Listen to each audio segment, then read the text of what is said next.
Hi, thanks for watching. I'm going to go through today's results, not too many at this stage of the tournament.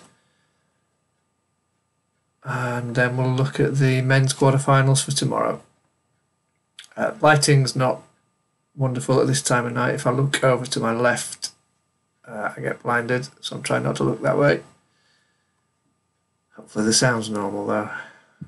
Okay, Del Potro just finished off his match with Simon. Very tough one for him.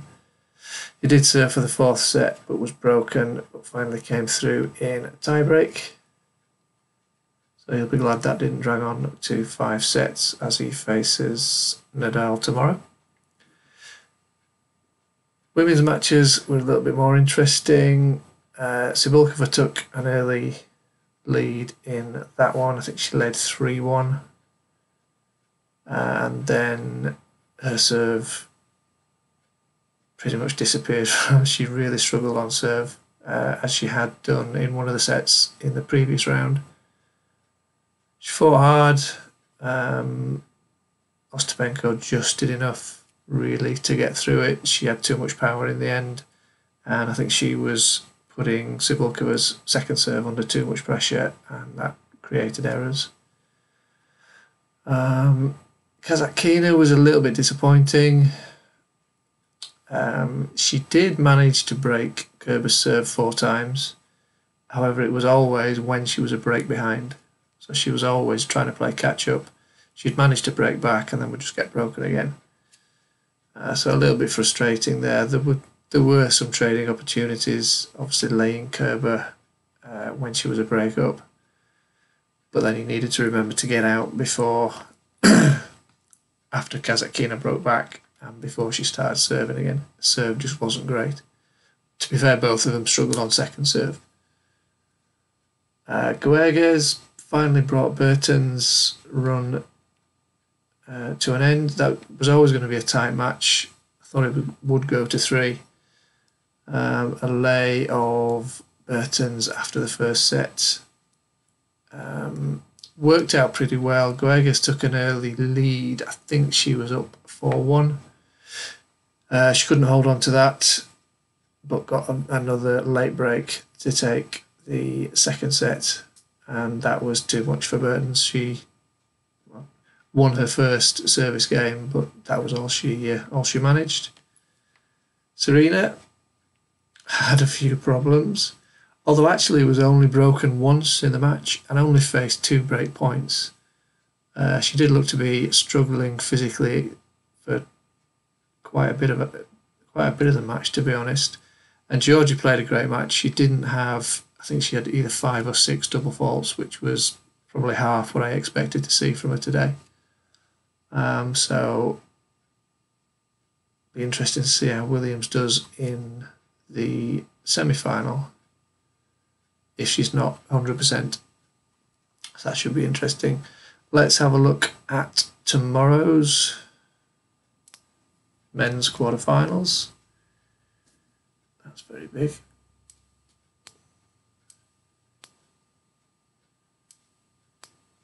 For a reason.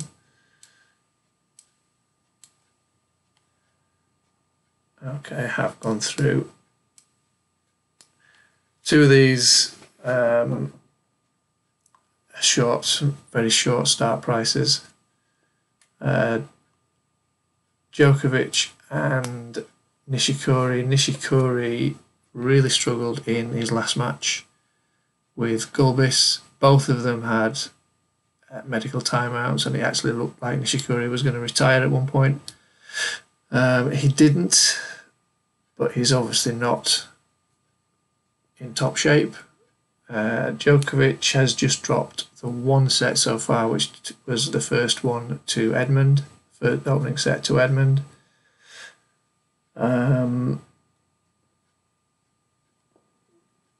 It's obviously not, you're not going to be backing him at that price. Probably Nishikori is in a similar position to the one that Gulbis was in against himself. Gulbis was absolutely shattered. He'd had medical timeouts, and and finally ran out of steam, so he needed a fast start, which he did manage against Nishikori, and Nishikori needs to do the same. Realistically, he's not going to win. I mean, it's Djokovic is 15-2 against Nishikori. Nishikori's win, the last win, let me check that. I only had him down with one win, which is incorrect.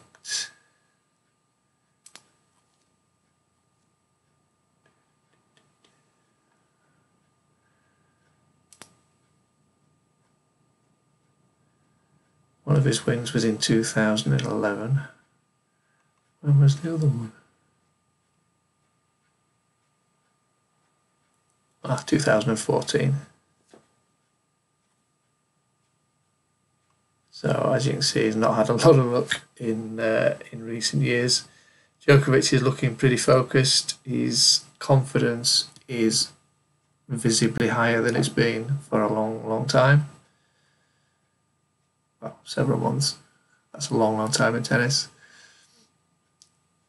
I think Nishikori's best hope is to take the first set, and I think he should really go for it in that opening set, and it's worth a lay round about, I would say, 1.15, and the target there would be to remove liability at 1.3.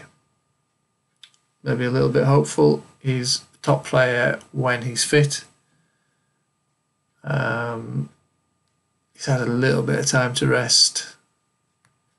Certainly should manage a decent opening set. I don't see him taking more than one set there, so let's hope he has a good one in the first. Federer still hasn't lost a set, as he didn't when he took the title last year.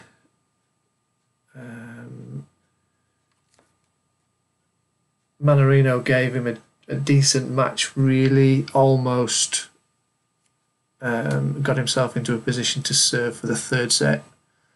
He had several break points there, just couldn't take them, and then the disappointment of that was too much and he was broken. And Federer went on to take that set.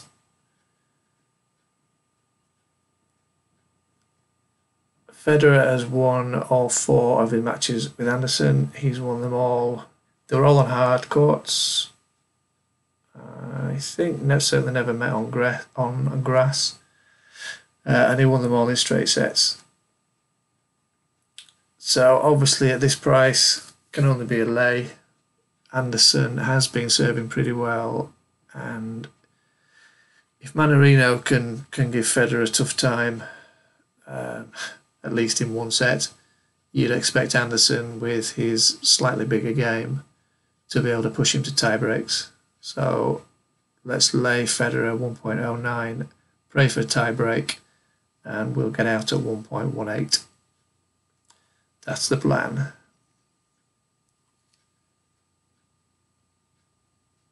I still think straight sets is the most likely outcome of that one. This could be an interesting one. Del Potro serving well. His return game wasn't amazing in the last match. Nadal's been pretty solid so far. Hasn't dropped a set. The only time he's really struggled was against Kukushkin in, I think, the second round. He faced 13 break points, although he was only broken twice. So you would expect that if Del Potro can serve well, he can take at least a set from Nadal. He's the only one that looks on paper likely from the players that Nadal's played so far. 1.4, not an attractive price to get in at that. However, if Del Potro can keep the opening set tight, maybe get some break points on the Nadal serve and take him to a tie break, it's greedy, but 1.7 would be a great price to get in on Nadal in that one. I think Del Potro will fade if it goes to 4 or 5 sets anyway. So the the dream there is Nadal at 1.7, and back him if he does lose that opening set. Okay, the one tight match, if I can manage to get it in the screen. Raonic and Isner. Pardon me. Isner leads 3-1. Most recent was in August 2016 on a hard court. Raonic won that in 2 tiebreaks. All their matches have been on hard. 7 of their 9. I've typed that wrong. 7 of their 9 sets went to tiebreaks, and the other 2 sets finished 6-4. So we're not going to see many breaks here. Isner hasn't been broken at all in the tournament. Raonic has held serve 95%, I think. Isner still was taken to 5 sets in round 2, despite not being broken. Obviously, he lost those in tiebreaks.